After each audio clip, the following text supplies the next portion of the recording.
Good evening, everyone, and welcome to the Real Science Exchange, the pubcast where leading scientists and industry professionals meet over a few drinks to discuss the latest ideas and trends in animal nutrition.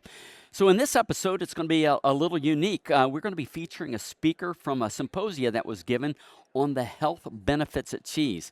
In this session, we'll explore cheese's nutritional properties, including bioactive peptides, probiotics, and the speakers will discuss clinical research, nutrient bioavailability, and strategies to enhance cheese's health benefits. And so the speaker that we're featuring today is Dr. Kristin Ricklefs-Johnson, and she's from Purdue University, but she's currently employed by DMI. Yes, excellent. And so your overall topic was the health benefits of cheese. What I'd like you to do first, Kristin, is, most of our audience may not know you, so just kind of give us some background about yourself, and then we'll launch into talking a little bit about some of the elements that we talked about in your presentation. Sure. So a little bit about myself. My background is in human nutrition. I have a master's in human nutrition from Kansas State. I have a PhD in nutrition as well as physiology from Arizona State, and I'm also a registered dietitian. So my work previously wasn't specific to dairy. It was very much in the realm of lipid metabolism disorders and type 2 diabetes. So more on that public health and how dietary interventions could impact your risk for chronic disease. However, I am from the Midwest, and this was a way to really bring a couple different loves together. I did grow up in a pretty dairy-rich area, also pork, soybean, corn, and so it was something that is near and dear. And I mentioned at my talk earlier today, but just looking at the cheese drawer, which was something I grew up with, a meat and cheese drawer, it's very Midwestern, but I have carried that tradition on. I believe that we had 14 different types of cheese at the moment, and that's not including your Parmesan, your cottage cheese, your cheese sticks. It was just your hard cheeses that we snack on day in and day out. Yeah. In human nutrition academia, is there an appreciation for these health benefits for cheese, or is this something that we're pursuing in our industry? I think the appreciation for how different foods can contribute to the diet that previously were demonized and having more of a macro look. So, not just looking at foods in isolation, but really looking at the whole food aspect as well as the entire diet is definitely more on the forefront of people's minds. So, I think it really is a good opportunity for some of these foods, such as cheese or dairy, to really have a renaissance and show the health benefits that they have. We have a lot of data, but where the data and the public perception come together, that's where there's still a sticking point. Yeah, data and the consumers don't necessarily go together, has been my experience. Right. It's more about fad and, whatever the influencers are telling us to do. But speaking of that, so why don't we talk a little bit about the data, some of the data that you may have presented in your presentation today.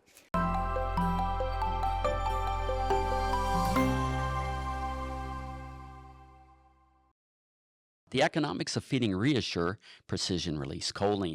Reassure is fed during the transition period, and because it's fed for such a short period of time, it costs just $15 per cow, and yet the benefits will continue to generate income throughout the year. Cows fed Reassure produce 5 pounds more colostrum, which pays for your Reassure investment on the very first day of lactation. Cows fed Reassure also produce 5 pounds more milk per day, every day. That means after the first day, every day is payday. Invest in Reassure during the transition period and recoup your investment on the very first day of lactation. After that, you got it, payday.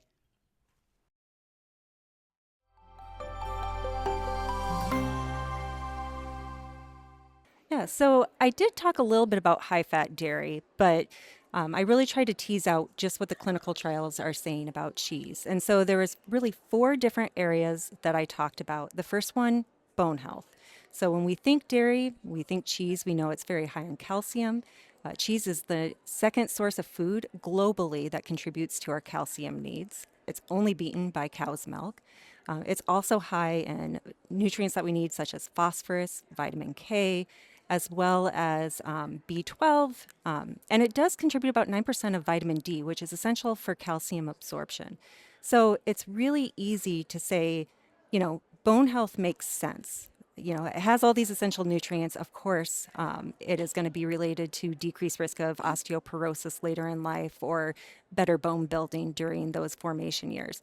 But another aspect that I talked about was cardiovascular health. And so when we talk about cheese, we've been told often that diets high in saturated fat are associated with poor cardiovascular outcomes because it impacts our LDL levels. And LDL is low density lipoproteins, or that bad cholesterol. But the research is starting to show us that one, just looking at LDL levels isn't actually appropriate when we're trying to assess true cardiovascular risk. There's a number of factors that we need to take into account. The second is we're starting to see more and more that saturated fat isn't created equal across all types of food. Cheese is really unique because it has so many unique fatty acids. And there's also this concept of the dairy matrix. And each dairy food, yogurt, cheese, and milk, has its own unique matrix.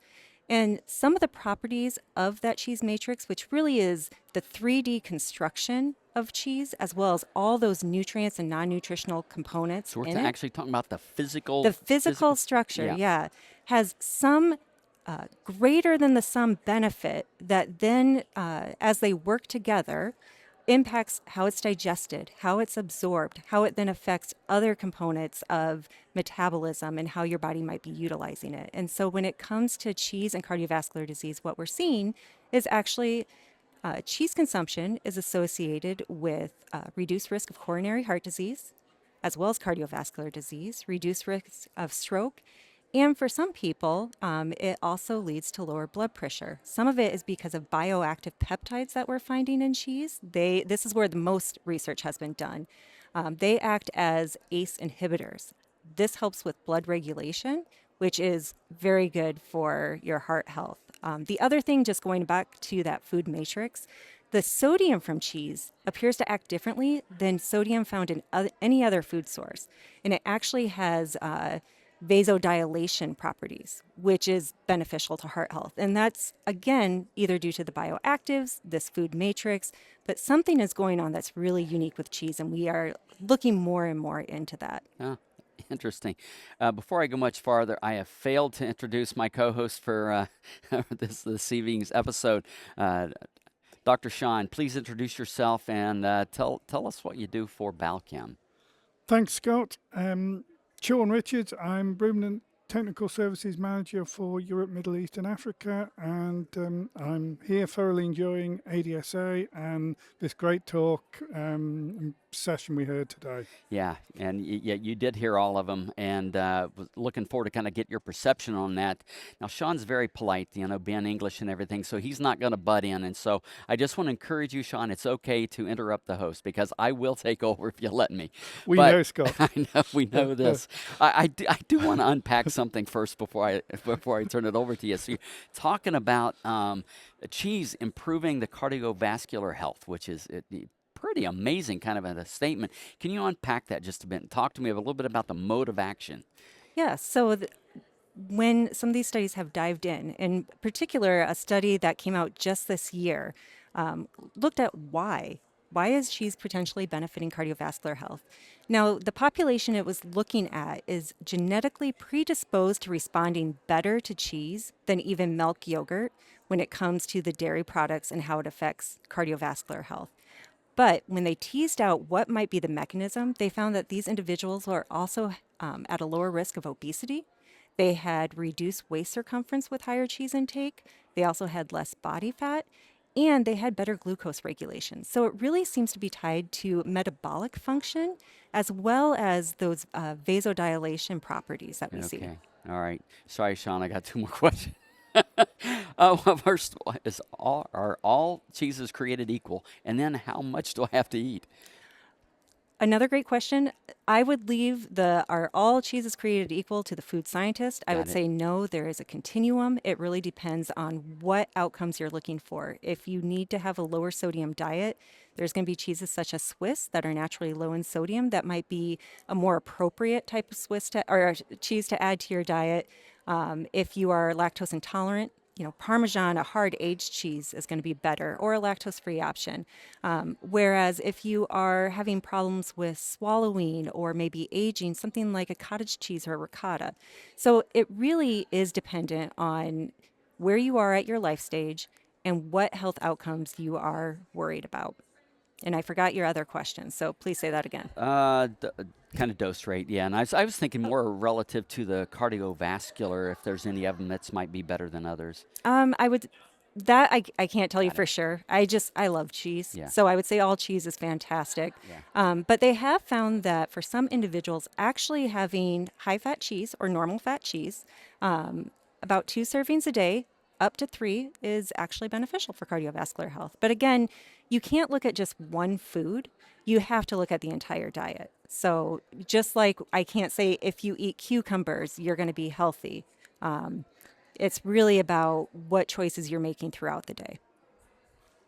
What I loved about the presentation was, we've been brought up with saturated fat is bad, reduce your fat intake, reduce your saturated fat intake. You seem to be stating that was, that dogma had been smashed. And is that established view within the scientific community, or is it still up for debate? So the way I describe the nutrition community is we are the Hatfields and McCoys, except we have 7 or 8 different families. So there are still some opposing views. I would say you can just look at the current USDA guidelines. They still recommend reduced low-fat dairy. But over the past decade, we have more and more evidence showing that full-fat dairy can be beneficial to the diet. And so going back to that idea of looking at the total diet, as long as you are within an appropriate calorie range and you take into account fat flexibility, so you are making smart choices throughout the day. Most of the fat that you're getting is from natural sources such as natural cheese or meats, and not processed. You are probably going to be making fairly good choices that are going to help with preventing chronic disease.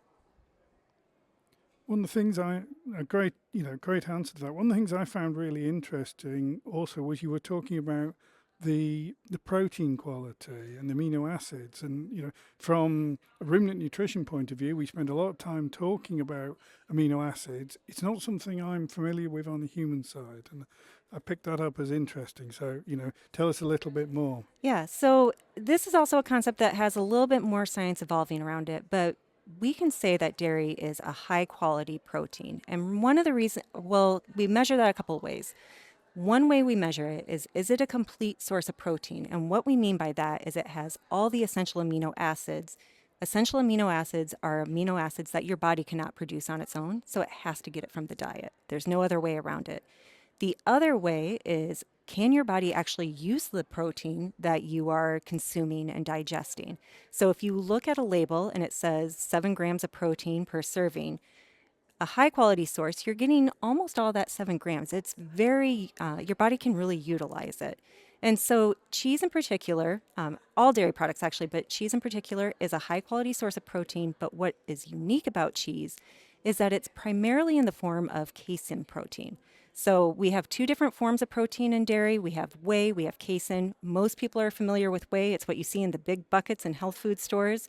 That's where we have a lot of research, but more research is coming out on casein protein. Before, it wasn't used as much. It was thought to digest, it was harder to digest, but we're finding it has some really unique properties, such as muscle recovery or helping with sleep. And so I think we're going to start seeing more research and even elicit more benefits from different types. But both sources of protein are great. Casein just has to, or cheese just happens to be an excellent source of casein. We don't see that with other yogurt or other dairy foods.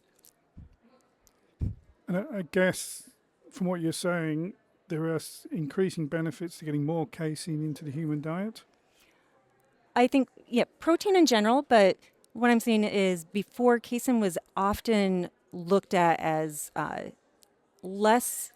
lower quality than whey. And I don't think that's the case. I think research is showing that in its own right, it is just as good, and it's not something to shy away from. And just like fat, just like cheese type, it really depends on where you're at in your life stage and what benefits you're trying to elicit.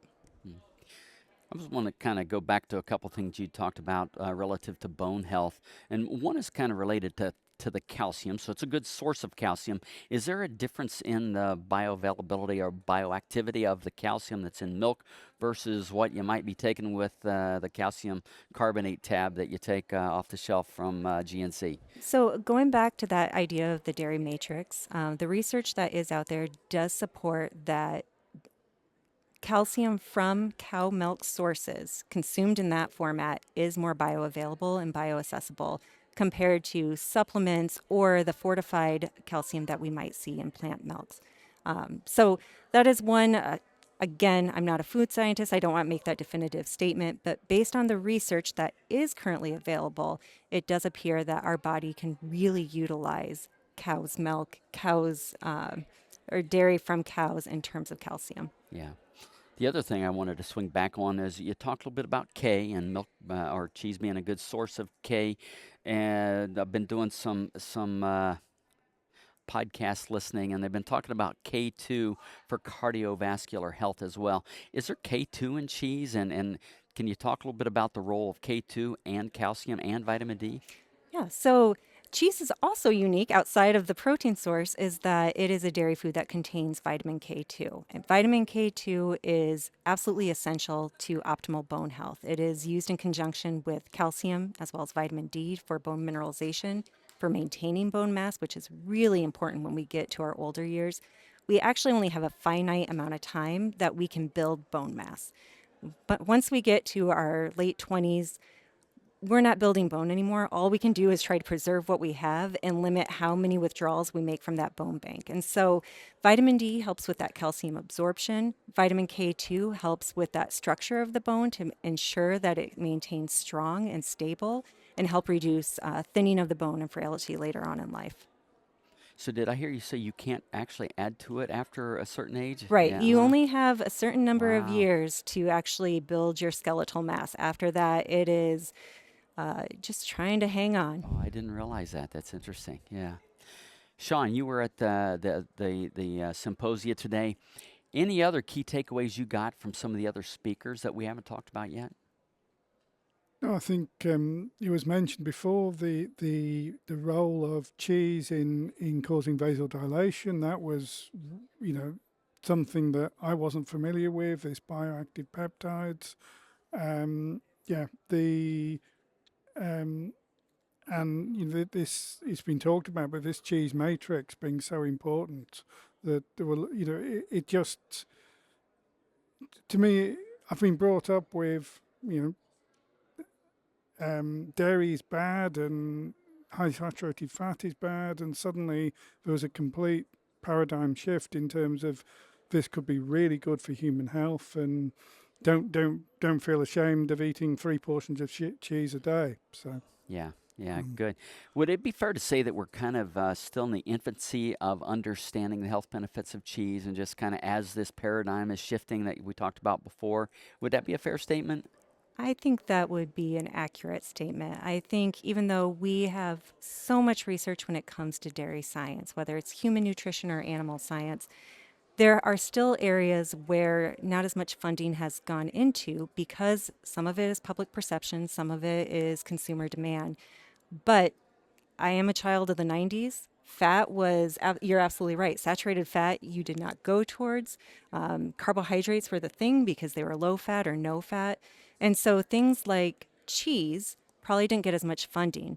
And so now we are starting to see the shift. I think with high fat dairy as a whole becoming more prominent, we see that it is now becoming a topic of conversation globally, but really here in the US.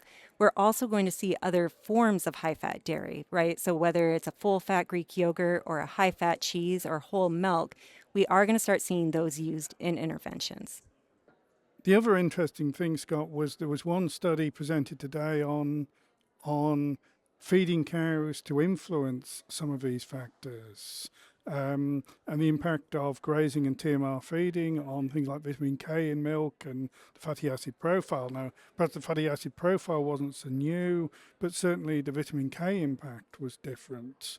And, there was certainly evidence there that perhaps grazing cows had more available vitamin K, but TMR fed cows had higher vitamin K levels. So, there's some interesting opportunities maybe for us as dairy nutritionists to look at this, to support what some of the health messaging, and promote the products that are so dear to our industry and so important to our industry. Yeah, Sean, did they provide any hypothesis as to why there was more vitamin K from those TMR-fed cattle? I think the simple answer would be no. Yeah. The study was grazing cows against TMR-fed cows with quite a difference in diets, and I suspect there's an awful lot more to be unpicked in that, in terms of what was happening in terms of nutrition.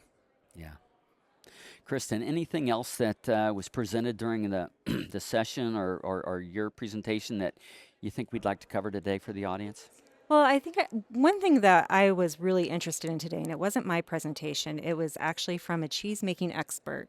The conversation really centered around how do we how do we tell the public about these health benefits of cheese in a way that they will want to buy cheese, whether it has functional benefits, whether it has additional probiotics.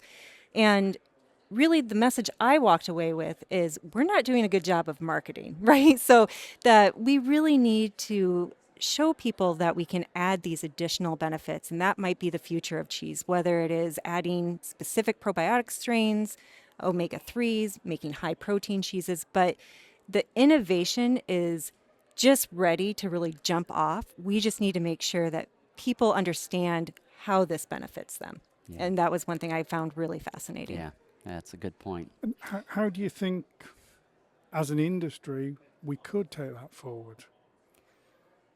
That is a great question. I think one of it is, there's always branding, there's always marketing. But a thing that I feel we could focus more on is meeting people where they're at. When we talk nutrition, we often talk in binary terms or black and white. Something's good, something's bad. And that's really easy to understand, but it's really inaccurate. And if we can figure out how to make delicious cheese that clearly tells somebody how it's going to benefit them at a price point that works for them, then we can get more of these functional cheeses into their diet, and we can potentially get people to be less afraid of consuming cheese and help them really add something so delicious to their diet. And the other thing when we're talking about adding cheese is when we're adding something, we're also talking about removing something. And so if we can also show people that snacking on cheese, making these smart, healthy substitutions where they might be taking something less healthy out of their diet, that in itself, just making those little changes, can be hugely beneficial for health. Yeah. So how long have we known some of these revelations, Christine? Is it relatively new? The first time I've heard personally that, yeah, cheese is healthy, it's not unhealthy. And I'm just wondering, right, because it does take time to turn the boat, right? And even within your organization, right, you've got marketing people, they're a big part of the marketing arm for the dairy industry. I'm wondering, has that even hit their radar yet, right? Is it so new that maybe this is something they still need to get their minds around? Like I said, I think whole fat dairy, just looking at dairy across all fat levels, has become much more prominent. Cheese specifically, the research that I have looked at, and I have colleagues who are much more enmeshed in this type of research, but it only goes back really a decade. And it does take a while, not only to turn the boat, but to also exponentially grow the number of studies in an area where people start to catch on and where that funding comes from. So I do think that the tide is turning, but we still have a ways to go. But that also means we have a lot to explore and to still find out. Here, anything else? Are we kind of ready to wrap up? I think one of the questions I wanted to ask was, you said you had 14 types of cheese in your cheese drawer. What's your favorite and why? I am the stinkier the better. So right now we have 3 different types of blue cheese. One is a rustic blue cheese. We have a Stilton. So I know it's not everybody's cup of tea, but if there is mold on it and I can smell it from the counter, I am going to eat it. So that is probably by far my favorite type of cheese, but I am also not that picky. I really do love all types of cheese. Yeah, so a lot of the cheeses, do you eat any of the imported cheeses, or most of them domestic? Right now, we have quite a few from California, just because I live in Arizona, so a lot of the grocery stores, that's what they're going to carry over from like Sonoma County. But we do eat imported cheese, especially like the Gouda, and I really love a cheddar from over in Europe. So it really depends. But again, I'm not a food scientist. I think many people who are in the dairy science will tell you that cheese produced here in the US is phenomenal these days, and it is on par with anywhere else in the world. No, they do have great cheeses, but one thing I love about going to Europe is kind of the variety, right? Every country's got their own little twist on things, and I really enjoy that going over there. But I do love American cheeses as well. So good. Um, as we kind of wrap up here, what I'd like to do is if you could kind of give us just a couple key takeaways for the audience from either the symposia, your talk specifically, doesn't matter. Just kind of sum it up for the audience. And Sean, being the co-host today, I'm going to start with you. Let Kristin wrap it up for us. Tonight's last call question is brought to you by Niasure Precision Release Niacin. Niacin is a proven vasodilator for heat stress reduction and a powerful antilipolytic agent for lowering high blood NEFA in transition cows. Protected with Balchem's proprietary encapsulation technology, you can be sure it is being delivered where and when your cows need it. Learn more at balchem.com/Niasure. Thank you for that hospital pass there, Scott. But to me, the takeaway was, cheese is really good for you, and actually think about incorporating more cheese into the diet. I think as an industry, we've got to look at how we promote it because it has so much benefit to what we're doing. Some of the takeaways in terms of the protein quality and the benefits of casein have some real value for where dairy nutrition is going, and also the value of fat in there. And that has real opportunities for us as a dairy industry or dairy feed industry to promote those developments. Yeah, good. Well said, Sean. Kristin? I'm going to, again, talk from the human nutrition side. I think the takeaways that I was hoping the audience would have is, one, cheese is associated with a number of benefits. And we talked today about heart health, we talked about bone health, we touched on metabolic health, but it's also associated with gut health because it does have probiotics and prebiotics depending on the type of cheese. Another one is, like I said, cheese is great to incorporate in your diet, but you do need to be mindful of your entire diet. And so the type of cheese that you're incorporating, portion sizes, they do play a role. And then finally, I think really not demonizing cheese, but if you're looking for a low sodium diet, cheese is absolutely involved in the DASH diet, which is the dietary approaches to stop hypertension. So same with saturated fat. Again, looking at the total diet, what choices are you making throughout the day versus just singling out any specific food is really important to keep in mind as you're making these types of decisions. Yeah. Great conversation today, Kristin. Hope to see you back here next year, right? Maybe we can continue to build on this conversation. I think that would be great.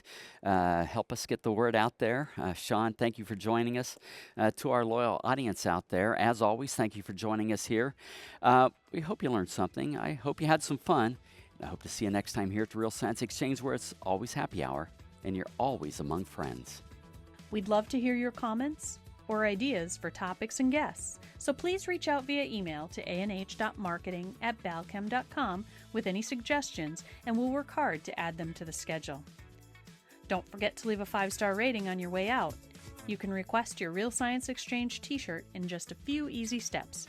Just like or subscribe to the Real Science Exchange and send us a screenshot along with your address and t-shirt size to anh.marketing@balchem.com.